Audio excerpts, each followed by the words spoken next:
What advice, Mr. Speaker, does this Prime Minister have for the Right Honourable Member for Makerfield to ensure that he, unlike himself, doesn't end up with an early bath? But, as Mr. Speaker, I think that's the first and sadly probably the last time I'll be compared to Jude Bellingham.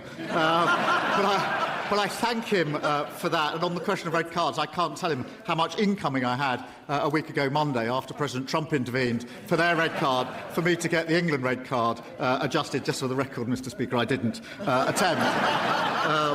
But for my successor and for the England team, I won't give advice. I will simply give my wholehearted support. And, Mr. Speaker, just for the record, I don't care what the score is tonight, as long as we win. So I looked back at his final questions to Boris Johnson, and luckily for him, I plan to be much gentler than he was that day. Week after week, the Prime Minister and I have clashed at this dispatch box and rarely agreed on anything. But there is one thing I did admire. When President Zelensky was attacked in the White House, the Prime Minister showed leadership and invited him to Downing Street. That was the right thing to do. I thank her for her comments about Ukraine. We have stood united on Ukraine in this House. We supported the last government in the approach that they took, and we've taken that approach on. That meeting with President Zelensky, the day after he was evicted from the Oval Office, he left alone. He got a plane. We got him to come to London, and I asked him to come to Downing Street straight away. And I walked out to meet him.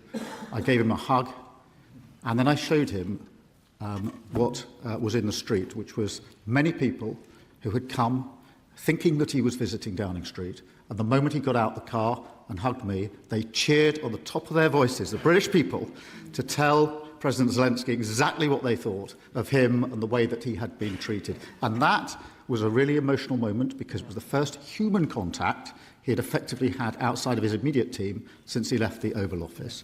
I had a meeting with him to tell him that in this country we will stand with him and Ukraine, and I didn't let him leave alone. I walked him out to his car, because we don't let people in Britain walk out of our buildings alone. We escort them out.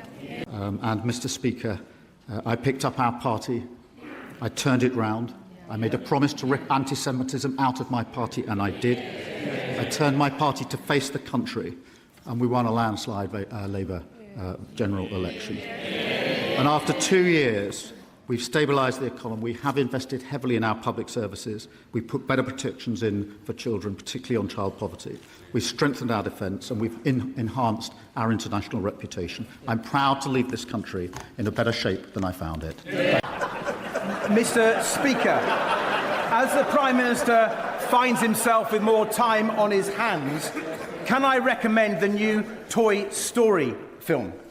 For those of you who don't know Toy Story, its main character used to be in law enforcement, but was mainly known for being a little wooden, but was replaced by a shiny new action figure from far away who thinks he can fly.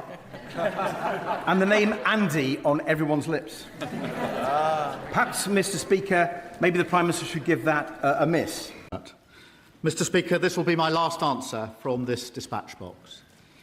Every Prime Minister knows when they take up the torch that the day will come when they have to pass it on. That day has come for me. This is the end of my political journey. In 6 years, went from historic defeat in 2019 to historic victory in 2024. And in 2 years in government, I leave the country in better shape than I found it. Yeah. I am proud of everything that we have achieved. Mr. Speaker, can I just take time to say to you, Mr. Speaker, and all those who work for the House and in our constituency offices, thank you for all your hard work. Yeah. To our civil service, thank you also for all your hard work. To my political team, many of them here today, who came on this journey with me, thank you so much for everything you have done and being prepared to walk through fire for me. To my colleagues on these benches, I am proud of all we have achieved together and proud of each and every one of you. To my successor and each of you, I will give my full support. To all colleagues across the House, can I wish you good health and happiness.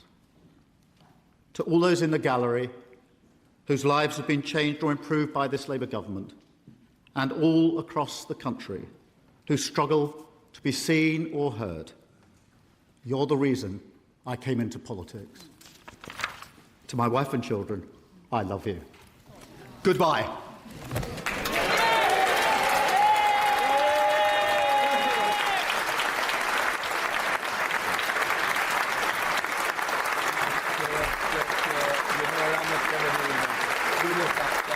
You're bringing that stuff on.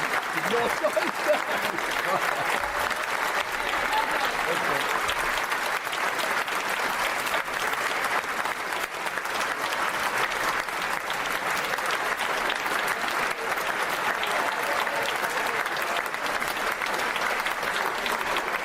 Can I just say, as the curtain has fallen, this House quite rightly cheers out the Prime Minister. I'm sorry we're still clapping. We don't do clapping in the House. We cheer. We hold our order papers up. That is the farewell that we should always give to a Prime Minister. We now come to the next stage. If the front benches change over,